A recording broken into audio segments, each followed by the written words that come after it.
One of the projects of the Energy Quest Foundation is the Energy Career Seminars.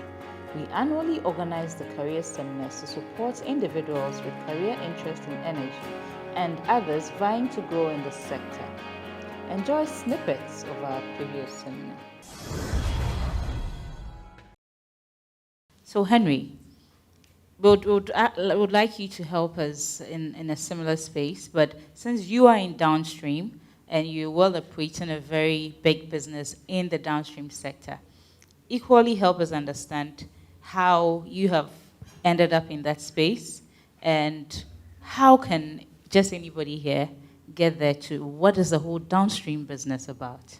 How many of you know what you want to do after school? Honestly. How many of you know what you want to do after school? Well, then you're a good guy. How many of you? The rest of you are not so sure. Okay, so I've seen two hands there. Two people are sure about what they want to do after school.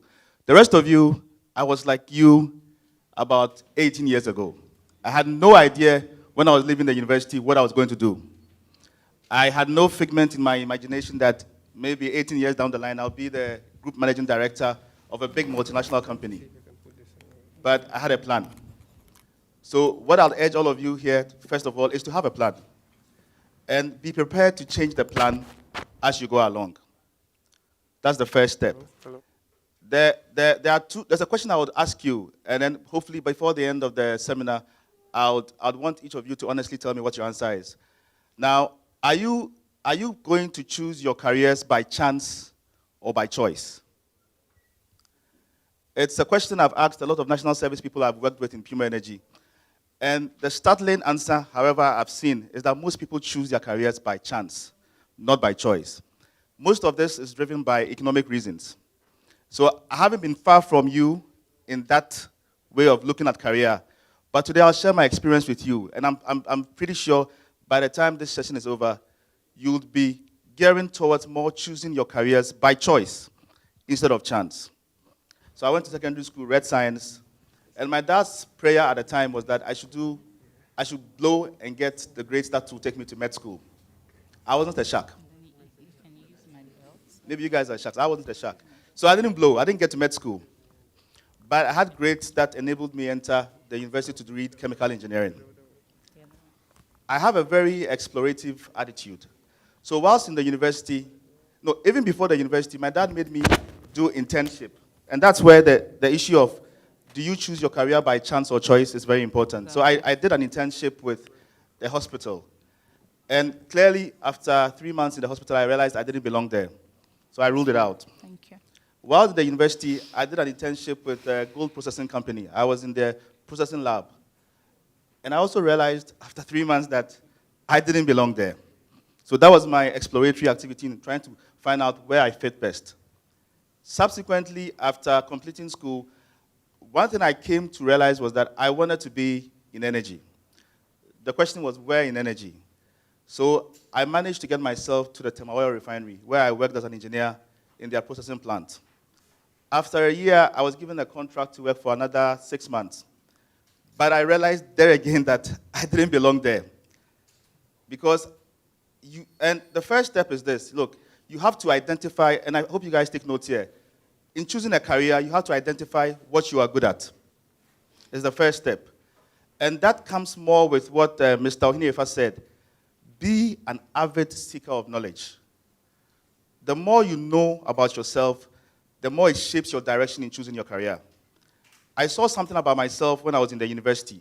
And this is something I don't know which cohorts or which year groups we have here. But do not limit yourself in school to only your coursework. Like Mr. Ifa said, 30% of what we require in the workplace is what you do in your coursework. Be cross-functional while you're here. I participated in student politics. I was the public relations officer of the university when I was on campus. I had my first general manager job on campus. When I say this to people, they get shocked. I was the first person as a student to manage the radio station on campus, Focus FM. So I had the option of appointing a general manager when I was PRO. And I told my SLC president, why should I appoint somebody when I can do that job? And frankly, I didn't know anything about radio. I was a greenhorn on radio. So what did I do? I spoke to the vice chancellor, Professor Adakwa at the time, very good man, who directed me to a radio presenter in Kumasi called Samtimer. And all I asked Samtimer to do was to host me, to mentor me, which he gladly offered to do. So he taught me the basics of what to look for to manage a radio station, the changes I had to bring there. He practically ran me through it at the time. And I was remotely managing the radio station with him. During that process, I realized there was something about me I liked. I liked communicating. I liked public speaking.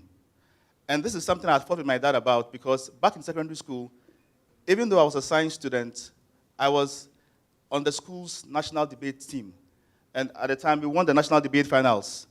And it was a strange contrast because most people in the debate team were art students. And my class represented 2 science students that eventually became the school's debate finalists and won the national debate finals for the school for the very first time. So it taught me something about myself. I like public speaking. I like to engage in debates. And I wasn't the kind of person who would be stuck to wearing coveralls and helmets.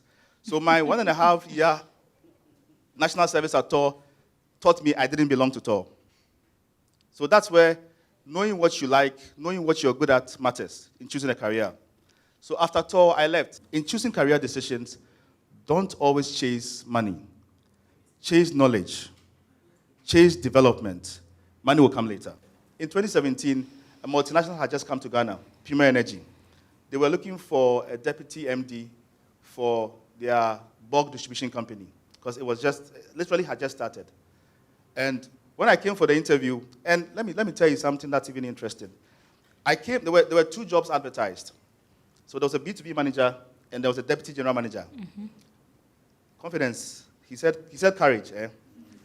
Be courageous. I wasn't courageous that time. So when I saw the 2 positions, I took the one that I felt I could kill.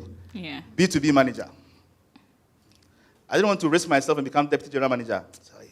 What if you go there? You know, your typical Ghanaian hire wants to see a guy with a beard, a little bit of gray hair like Mr. Ohineme's. Then they can call you manager. So I came to the interview. The first interview, the HR and then the supply manager said, "There's another role that's there, the deputy general manager. Would you mind considering it for the BDC?" So I looked at them a bit puzzled. Trust you. In my heart, that's what I wanted. But I didn't have courage. Yeah. I felt they were looking for somebody with a white beard. And I wasn't that person. This is a young man, early 30s or just about hitting 30. It wasn't me. Then I said, okay, why not? So they represented my CV for that. And I had to go through 3 interviews. And that's how I came to land the job as Deputy General Manager in 2017 with Puma Energy.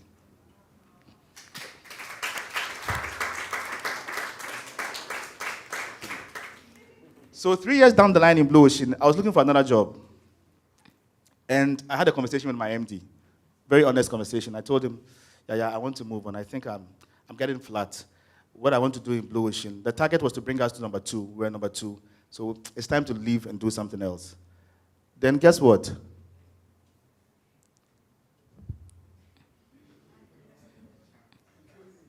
He tells me, Henry, don't go, I'm resigning. And I'm going to recommend you to be the MD.